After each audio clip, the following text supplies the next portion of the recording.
Hey, good morning. How y'all doing? It is Well Red Beard. It's a damn fine day to talk about a book.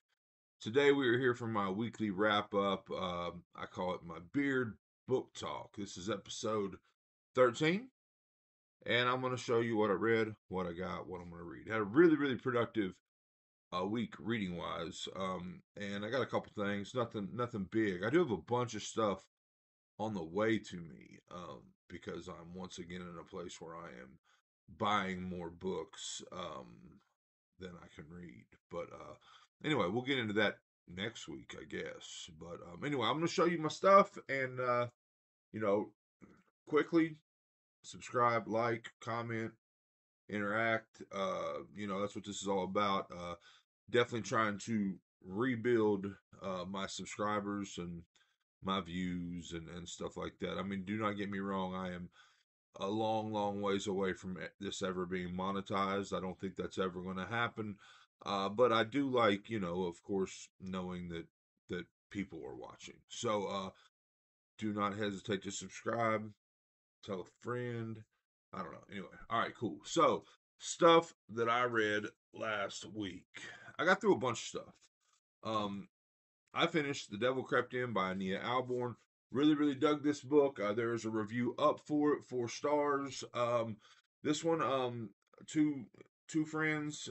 One goes missing in the woods, and comes back changed, different, and then kind of alternates views, so much so that like between the two storylines, the text of the book completely changes. But then we um, follow a young mother and her child, and she's given birth to something else. It's at a minimum not what we would call normal, but there's something darker at play there. And anyway, it is a super creepy book. And the ending of this one was really brutal and kind of unexpected. And yeah, so this was a 4 star read for me. The Devil Crept In by Nia Alborn. It was my first Alborn read. It will not be my last. I gotta pick up some more Alborn. So I finished Song of Susanna by Stephen King. There's also a Beard on King episode for this one already up. But yeah, I mean, our main characters are advancing they're not really advancing, oh, distance wise, it feels like they're still very close to the area of Midworld where Wolves of Kala took place, but they're also going into other worlds. So I I don't know, that part's kind of weird, right? But Susanna Detta Odetta Mia is pregnant, um, and she has been taken away or gone away to give birth. Father Callahan and Jack.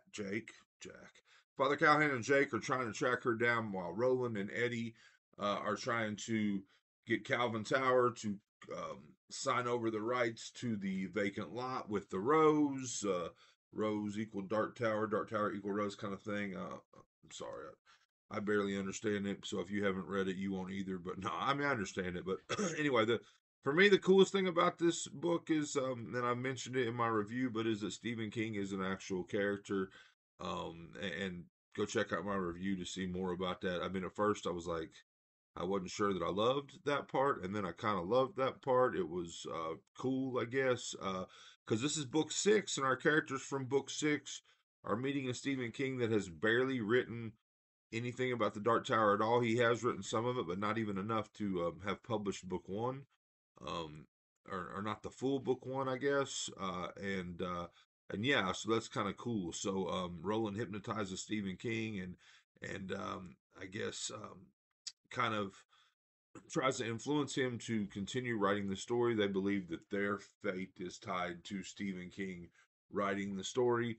But yeah, there's a real climax to this one, not only with Mia but also with Stephen King. We get a cool little bit at the end, that kind of shows 20 years of his life in like quick diary entries, like very, very short bursts, but we basically kind of watch his kids grow up, watch him go through publishing books 1 through 4 of the Dark Tower series, and all the all the other books along the way, like Pet Cemetery. There's stuff about it. I mean, minor things, but just kind of like almost like a a timeline, a brief timeline about him, and but the end of it, it's I'm not gonna try to hold anything back here. I mean, this book came out in 2004, I think, but the end of it, he dies. Stephen King dies after having written book 4, Wizard and Glass.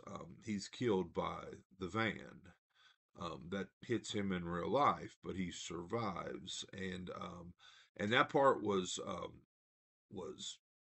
man, it was hard. It was hard because I mean, like, I was listening to it in audio, and I didn't really like it. Did not. There was no build up. Like, we didn't know Stephen King was walking along. I mean, we knew there was some lead up about him walking on the side of the road, Tabitha getting pissed off about it, begging him not to go walk out on Route 7. I think it was Route 7, but but that's it. But in this journal diary type format, it just announces, from the Portland Sunday Telegram, June 20th, 1999. Stephen King dies near home or near Lovell home, and you're like, oh, I mean, oh shit, and part of it, I think part of it hit me because again, I'm 48, Stephen King's 77. I'm going to have to read, hopefully. I mean, no offense, Mr. King. Hopefully, I survive him. I'm 30 years younger, but I mean, one day I'm gonna have to read that headline and or a headline. Probably not, the van, but you know what I'm saying. So anyway, that kind of hit me. It was kind of a punch in the mouth, especially in the audio format, because in the textual format, in the text, is textual, is that right? It's big and bold, and my eyes probably would have jumped to it. You know what I mean? But in the audio format, I had no idea it was coming, and it just kind of, like I said, punched me in the mouth. So I also read the Saturday Night Ghost Club. This is a very, very cool book. It's the uh, first 5-star rating I've given, at least since like March of this year. I cannot remember if there was a book that I gave 5 stars because I was reading heavily early this year too. But I love this book, coming of age. It's just urban legends, a bunch of local ghost stories that we go out each Saturday night and explore. Really, really cool characters. The way it's all pulled together brings all these urban legends, all these local ghost stories closer to home, and that part is heartbreaking but also beautiful. This is my first Craig Davidson read. I've already gone out and bought like 2 or 3 other of Craig Davidson's books. Craig Davidson is also Nick Cutter. I've read The Troop by Nick Cutter, but I feel like this is his literary name, kind of, even though this is kind of a lot of horror elements, ghost related. But Nick Cutter's more like his horror, like his dark, his maybe not extreme. I wouldn't, maybe extreme. I don't know. I wouldn't call it super extreme. Not like, way out there extreme. But anyway, really, really like this book. 5 stars. I read it in it's 200 pages, and I read 120 pages one night and like 80 pages the next day. I mean, as far as turning the pages and not putting it down, this book was, I mean, it knocked it out of the park for me. So, The Saturday Night Ghost Club by Craig Davidson. So, I have been reading. I'm going to show you this real quick. I've been reading White Teeth by Zadie Smith. It is not a horror book, or at least not yet. I cannot remember why I picked this up. I bought this like a year ago, and haven't read it. I want to say like it was like in a list of best novels of the last 10 years or best novels of the last 5 years or something like that. I was I got a lot of reading goals, but my goal is to not just read horror. I also believe that you have to cleanse your palate, or otherwise, if everything's horrific, nothing's horrific, right? If everything shocks you, then you lose your ability to be shocked, type stuff. But so anyway, this is a bit of a palate cleanser for me. It's also a bit of I wanted to read something out of my wheelhouse to kind of prepare me for something I want to read here in the near future. I'll show you that in a little bit. But yeah, so I'm about 170 pages into this. All that to be said, because I put the like I was going to bed on Saturday night or something, maybe, I don't know. It was late, and I was tired, and I wanted to flip a few pages, and I knew that this would be not difficult, but not necessarily a page turner under those circumstances. So I picked up Every Time We Meet at the Dairy Queen, your whole fucking face explodes. Carlton Mellick, the third, I believe, but it doesn't say that on the front. Carlton Mellick. This is my first. This is my first Carlton Mellick read. I liked this book. I mean, for what it is. I mean, matter of fact, I liked it way more than what I thought I would. It's a bizarro book, and I don't use that term often because I don't read a lot of that stuff. I've read some Danger Slater and some, oh hell, some other people that kind of fit that mold. But as far as those go, I mean, this I really like this. I mean, the story is very, other than like some crazy stuff that's kind of going on. Like okay, so we got a young girl, boy. Let's say they're 13 for sake of argument. The girl, they kind of, young love, but the girl, like every time she um gets close to him, like every time they go on a date, like every time she gets worked up, I guess, butterflies in the stomach, that young love stuff, her face explodes. And so, anyway, there's a lot of stuff here, but for me, like the underlying theme of this family that has lived this way for generations, the females in the family have this issue, but also other things where like they attract certain things, like the mother attracts bees, like her room is full of beehives. The daughter attracts spiders. I mean, she cannot stay anywhere for any long without spiders just also making a home there. And the fact that we've got this constant Frankenstein like work that has to be done to clean up the mess when this happens. They've got these I mean, first of all, sprawling, huge um houses that they live in, and I'd love to have more there. I'm a setting guy, but basement with these hybrid type creatures that they harvest the skin from to replace and repair.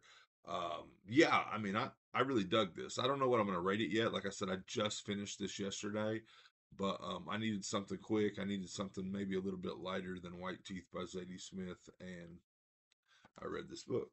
So I've also already went out and grabbed another Mellick because I feel like they're short. They're definitely good situational books. Okay, I'm not ready to get into this again, but you get what I'm saying. So I'm also reading The Beast You Are by Paul Tremblay. I've read two short stories in it. Kind of picked it up, but was reading it slow while I was waiting to get through my shorts on Ray Bradbury's The October Country. I'm through with that now. I do have to do a review of the Bradbury book, but so I should be probably reading some stories out of this week. So working my way through that. And finally, I am now on my way to the Dark Tower. I've done maybe, let's look real quick. I'm about 190 pages into the Dark Tower by Stephen King. So that's everything I read and everything that I am in the middle of. All right, so I only got like three books here. I think. Yes. So Adam Costco reached out to me through email, and that is kevinwitten11 at gmail.com. Kevin Witten, Whitten, 11 at gmail.com, in case anyone is still here this deep into the video, which I highly doubt. But I've not accepted a book for review in over 2 years. And normally those emails come through, and I most of them I will just ignore. some of them I feel bad about just ignoring, and I say, hey, I'm not really doing this anymore. Um, I appreciate the offer, that type thing. Well, I'm doing this again. I don't want to make like a huge habit of this. Like I do not want to get back to a place where everything I am reading are books that, look, for lack of a better way of putting it, I didn't choose, are books that were review requests. That said, I do feel like, one of the positives of me doing this is a bit of uh, giving back, is a bit of reviewing books and trying to elevate books and trying to lift up, smaller authors, so to speak. Again, I've never read Adam Costco. He reached out to me about this book called Lowlands, and I'm gonna come back to this. I'm gonna read you the synopsis of this, so that if it's exciting, you can get excited about it now. But this is Lowlands by Adam Costco. He also sent me another book, which cover wise, this one looks. I mean, this one I think is like a apocalyptic, post apocalyptic thing. We'll get to it. But this one here, The Heart of a Child by Adam Costco, that looks dark and creepy, and little kids, and we all know little kids are creepy, and some sort of a skeleton type thing on the back. So two books by Costco, neither one of them super long. I'm going to read this one first. I'm going to read this one soon, and then I'm going to get to this one when I get to it. But yeah, got these two books. I'm going to read you the synopsis real quick. Actually, I'm going to come back to it. But the only other book I got, and look, I will be reading this, or at least starting this fairly soon, because the whole reason I bought it is, I don't know how I did it, but it's like I told you. I said I set these reading goals for myself, and I want to, I read a lot of horror, but I also want to read a lot of important books, whatnot. Went down the rabbit hole with David Foster Wallace and Infinite Jest, and watched some videos and this and that. It's supposed to be one of the most difficult novels of all time. Um, Infinite Jest by David Foster Wallace. It's like 1,100 pages. It's got like 388 footnotes where you're reading the book, and if you're doing it right, I guess you're reading and then you're flipping to the back, and then you're flipping back to where you were, and you're flipping to the back. Now, an element of this is tennis, and so they said that the author did that, so the back and forth kind of felt like a tennis match. But this guy is like, first of all, he's super smart, or listen to him talk. He also, he wrote this book. He wrote a couple others. I mean, I without giving his complete history, and there are David Foster Wallace disciples out there. It's a polarizing book. You either hate it or you love it. But he killed himself. I mean, the part that I read was like he arranged his final novel. I think it's called The Pale King or something like that. Like kind of arranged it, did some organization with it, left it, wrote his wife a 2-page suicide note, and went and hung himself on the back porch, or something like that. So, of course, there's some intrigue and buzz about the way he ended as well. But he believed that, and this was in like 1996. He believed that you could, in the internet age, and again, that was early in the internet age. Think about us now with these phones in our hands. But he believed that you couldn't get people to sit down and read a difficult book. You could barely get them to sit down and read. I mean, think about it. Think about how, I mean, I don't know, you may be surrounded by people that read. I mean, my household, myself and my wife, but even my kids, like I struggle with getting them to put the phone down. And but said, in the future, that people wouldn't look at a piece of art for an hour. I mean, they wouldn't look at a piece of art and try to understand it. That they would not work for their entertainment. They wanted quick, easy, just spoon-fed entertainment. And if you think about the way that we're all, you know, 1 minute videos, I try not to do that. But 1 minute, videos 1 minute long. Okay, next. Okay, I watched 4 seconds of that. Next, five. Oh, next. So, with that being the case, like if you don't read his book, like if you pick it up and don't finish it, then you're kind of proving his point, which is kind of funny. But anyway, so Infinite Jest, the I don't know if you heard that, but the damn it's trying to open the door. I'm being attacked by Asimov's robots. No, really, it's what do you call it? Roomba or whatever. The Roomba's running this morning. Anyway, but Infinite Jest by David Foster Wallace. I am intrigued. I am, my interest is piqued. I will be at least cracking the cover of this very soon. The door's shut, Roomba. Go away. All right. So, briefly in closing, I'm going to give you the synopsis of this because, again, this was sent to me for review. I want to support it, uplift it, so we'll start today. So, Lowlands unfolds in a world teetering on the edge, reeling from a series of apocalyptic underground explosions. For Grace and Tom, confined within their apartment block, survival means adapting to a new reality where the terror of the unknown inches closer each day. As foreboding visions tangle with the secrets they've long buried, Grace is forced to confront her own past and the dark forces that manipulate humanity from the shadows. Lowlands is a haunting exploration of the razor thin boundary between faith and reason, reality and nightmare, and the seductive lure of hope when all else is lost.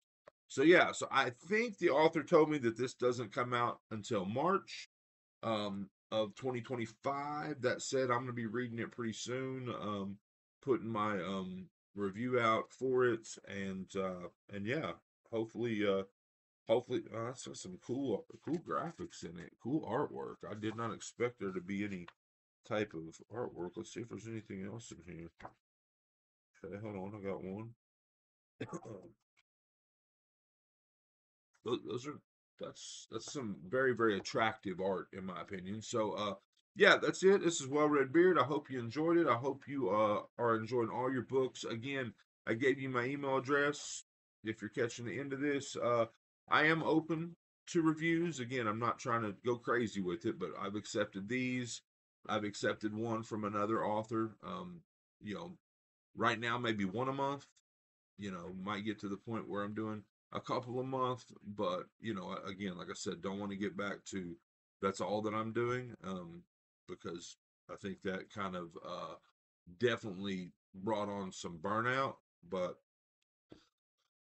this is Well Red Beard. I hope you enjoyed it. I hope you're enjoying all your books as much as I am. If not, you are reading the wrong damn books.